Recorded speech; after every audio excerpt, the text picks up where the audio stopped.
d'autres choses sur la véracité de l'évangile. Première question, c'est, il y en a qui me disent, mais Jésus ressuscité, vous savez quoi? Ils l'ont descendu de la croix, il n'était pas tout à fait mort, puis quand ils l'ont frotté avec les onguents, ben, ça a dû le ressusciter, et il est revenu à lui. Mais non. Ici, on a un médecin dans la salle, et mon grand-père, qui était lui-même médecin, me disait, quand il y a une mort par asphyxie, il y a une poche de liquide qui se forme autour des poumons et du cœur. Et le témoignage de Jean, c'est que quand le soldat romain vient et perce le cœur de Jésus avec sa lance, il en sortit du sang et de l'eau. Et l'eau prouve la mort par asphyxie. Là encore, quelque chose que seuls des médecins peuvent connaître. La résurrection, est-ce qu'on a des preuves de la résurrection? Ben, on va regarder un petit peu ça. Le tombeau était vide. Si le tombeau n'était pas vide, on se serait empressé de nous faire savoir, de nous détromper. Mais non, regardez, il est là le corps de votre Jésus. Non, le corps de Jésus a disparu. Il restait un seul, il restait les bandelettes, 500 témoins, et vous savez comment on dit témoin en grec? Martyrs. 500 martyrs, 500 témoins ont attesté avoir vu Jésus ressuscité. Vous savez pourquoi on les appelait les martyrs, les témoins? Parce qu'on leur faisait manger par les lions, on les faisait... Vous disaient, mais vous avez tout inventé, dites-le que vous avez tout inventé. Ils préféraient se faire couper en morceaux plutôt que de dire qu'ils avaient tout inventé. Est-ce que vous croyez c'est eux qui avaient faussé le truc? Ils étaient convaincus de la résurrection de Jésus. Donc ces martyrs ont attesté. Regardez le premier credo que l'apôtre Paul va répéter. Je vous ai transmis avant tout ce que moi-même j'avais reçu. Christ est mort pour nos péchés, selon les Écritures.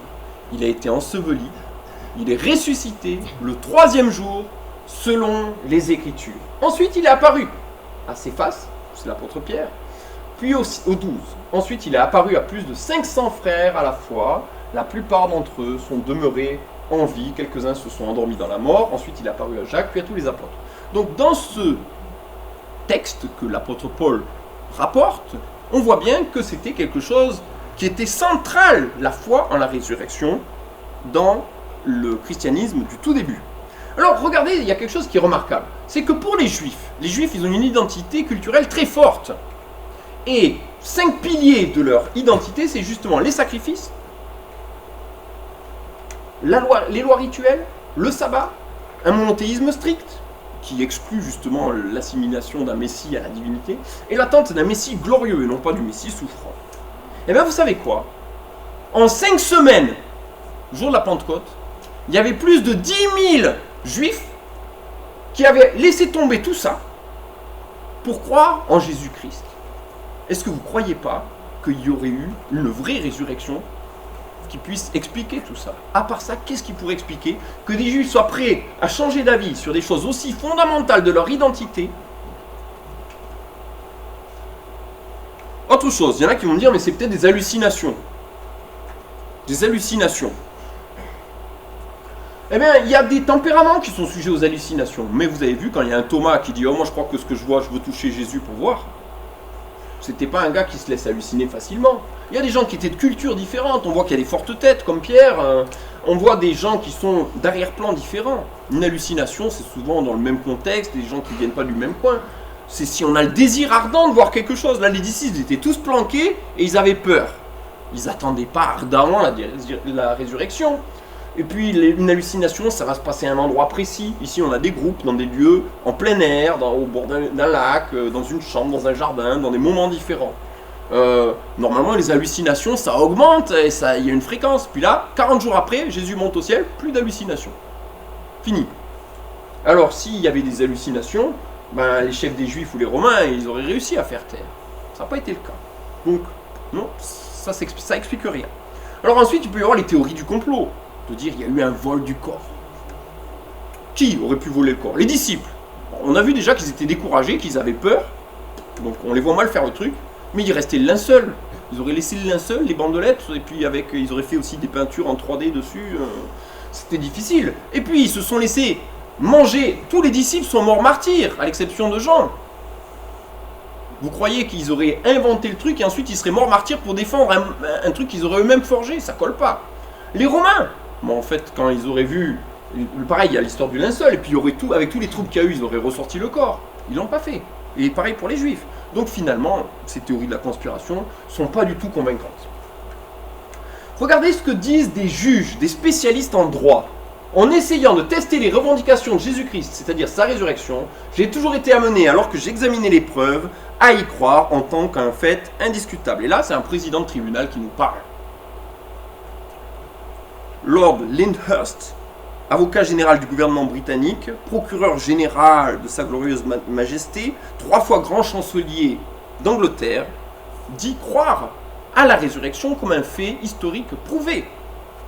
Et Simon Greenleaf, qui est un expert qui a écrit sur justement les preuves, comment ça doit marcher, c'est un document de référence sur les procédures judiciaires, dit « Mais la résurrection de Jésus-Christ, c'est un bon exemple de choses qui sont prouvées juridiquement. » Donc des grands experts en droit pensent que la résurrection de Jésus-Christ est un fait historique. Alors qui voulons-nous croire?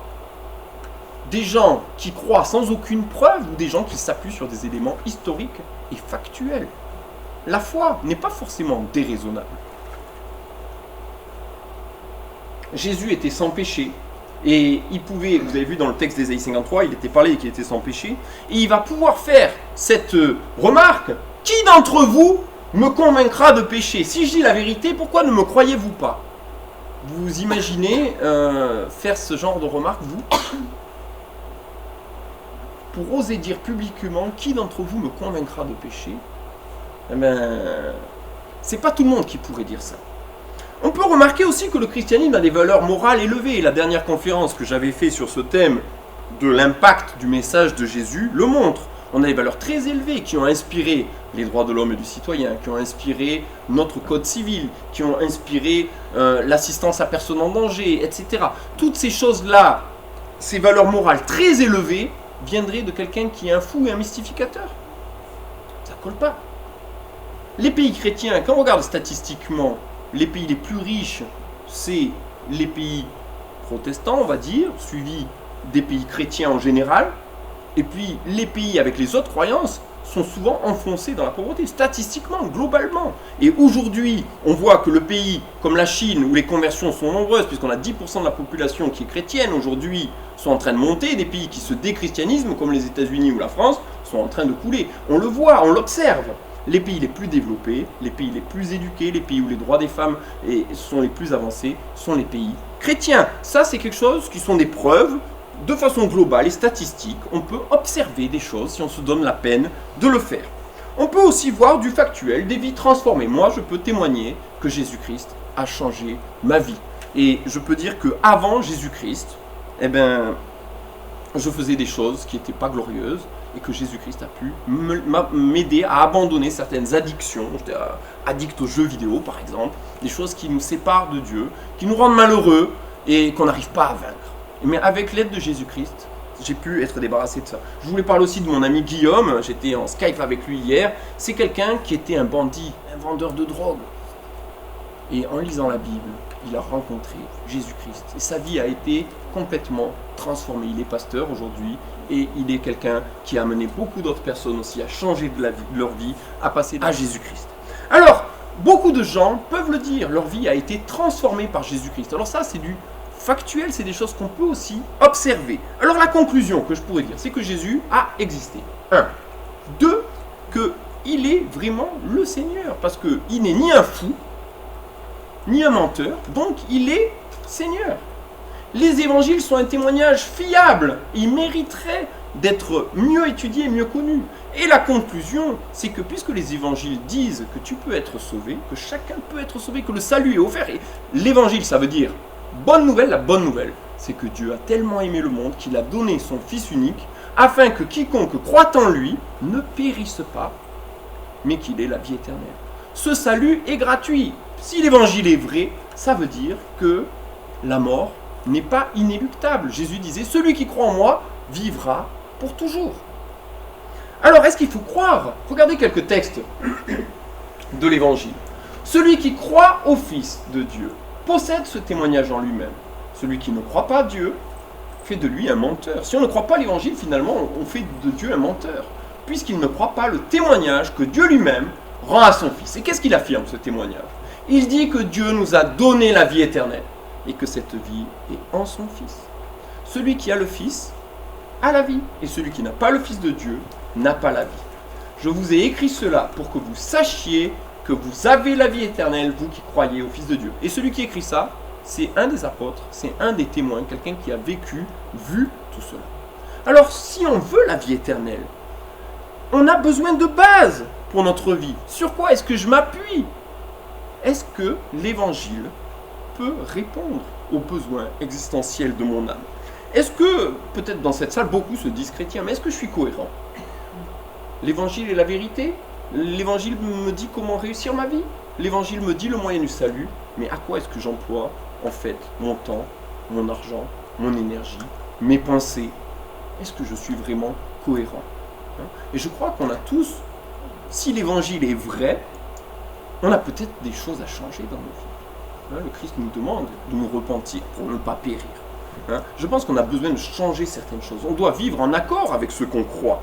Jésus disait, celui qui écoute mes paroles et ne les met pas en pratique est semblable à un homme insensé qui a construit sa maison directement sur le sable, au bord de l'eau. Là. Il construit directement sur le sable. Et quand la tempête vient, la maison s'écroule. Mais celui qui écoute mes paroles et les met en pratique est semblable à un homme prudent qui a construit sa maison sur le rocher. Et quand la tempête, la pluie sont venues, la maison a tenu bon. Si vous voulez que votre vie tienne bon, que votre vie soit réussie, que votre vie soit utile, que votre vie soit belle, eh bien il faut la construire sur un bon fondement pour que quand la tempête viendra, la maison puisse résister. Jésus annonçait, repentez-vous et croyez la bonne nouvelle. Jean nous écrit en disant, ce que nous avons entendu, ce que nous avons vu de nos yeux, ce que nous avons contemplé, que nous avons touché de nos mains, nous vous l'annonçons. C'est des témoins, et vous voyez les sens qui sont là, pour que vous ayez communion avec nous, notre communion, et avec le Père, et avec Jésus-Christ son Fils. Et si nous marchons dans la lumière, comme lui-même est dans la lumière, le sang de Jésus-Christ, son Fils, nous purifie de tout péché. Alors j'espère que cette conférence vous a plu. Si vous voulez la revoir, elle sera sur le site de l'Assemblée qui était sur le prospectus, sur la première diapositive. On va le mettre sur YouTube, la vidéo.